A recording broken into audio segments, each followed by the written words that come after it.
This week's quick reminder comes from Proverbs chapter 3, verses 5 and 6. Trust in the Lord with all your heart, and do not lean on your own understanding.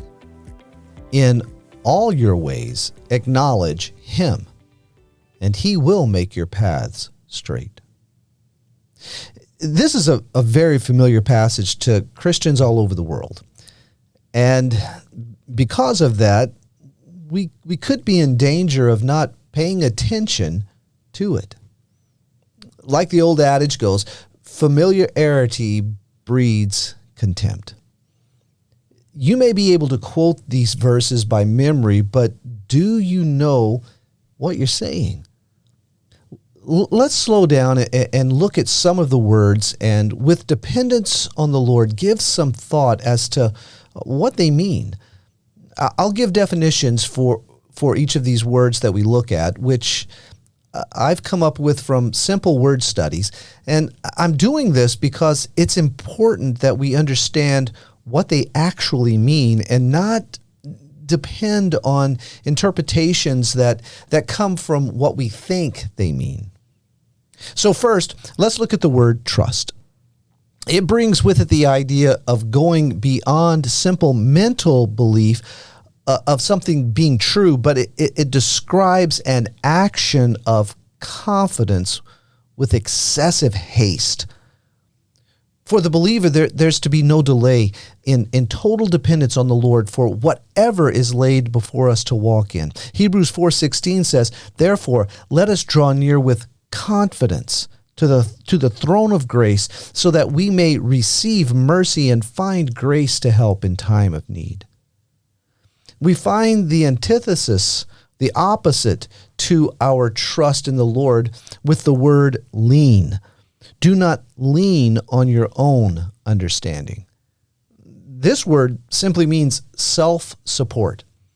So we're not to put our confidence in ourself as we walk through this life that the Lord has created for us, even when it is with intention for doing good.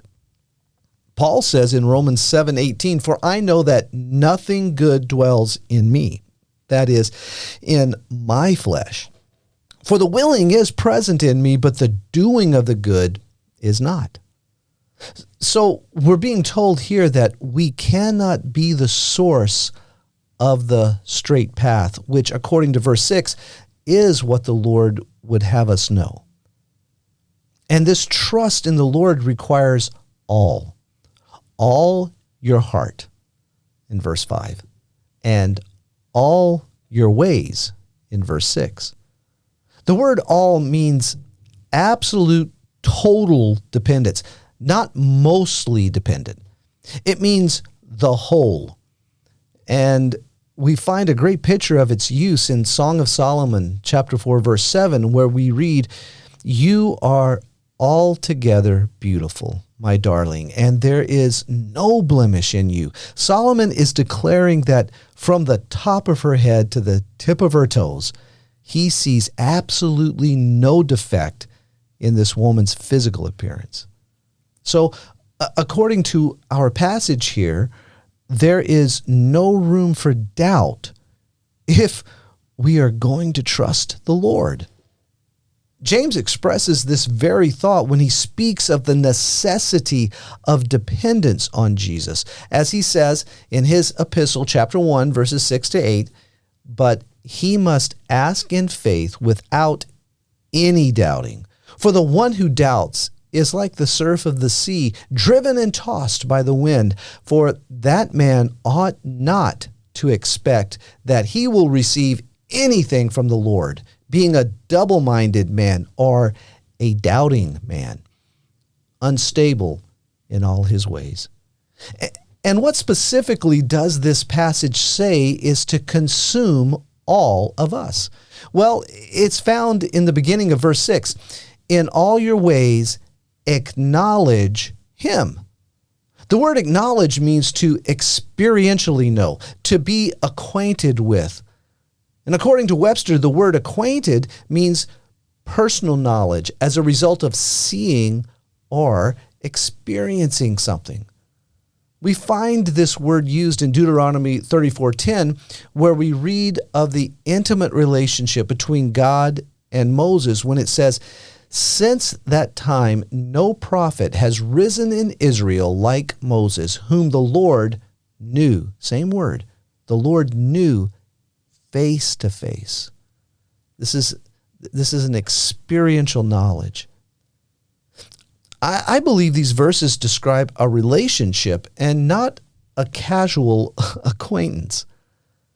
This straight path that the Lord has for you, which verse 6 speaks of, is literally, I believe, literally a life of knowing God at every point. It has nothing to do with your own ability or understanding. It has everything to do with Jesus. Are you trusting Him? The martyred missionary to Ecuador, Jim Elliot, once said, "He is no fool who gives up what he cannot keep to gain what he cannot lose." It was just a few years later that he, along with his companions, were murdered by those they were attempting to share the gospel with. If Elizabeth, his wife, had leaned on her own understanding, this could have been the end of the story. But she, along with a sister of one of the other martyred missionaries, trusted the Lord.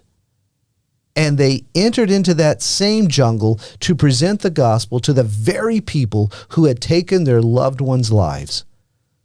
And as a result, many in that tribe, including men who had committed the murders, came to faith in Christ, some even becoming leaders in their church. Are you trusting the Lord with all your heart, or leaning on your own understanding? My name is Kelly Doherty, and I'm the host of the His Hill podcast. You've been listening to a quick reminder of that ministry, and you can find a new one every Wednesday morning. If you're interested, we drop longer episodes every Thursday morning, so be sure and listen this week. I can be contacted by email, and that address is Kelly, Kelly, at hishill.org. I'd love to hear from you. Thanks for listening. And remember, keep your eyes fixed on Jesus.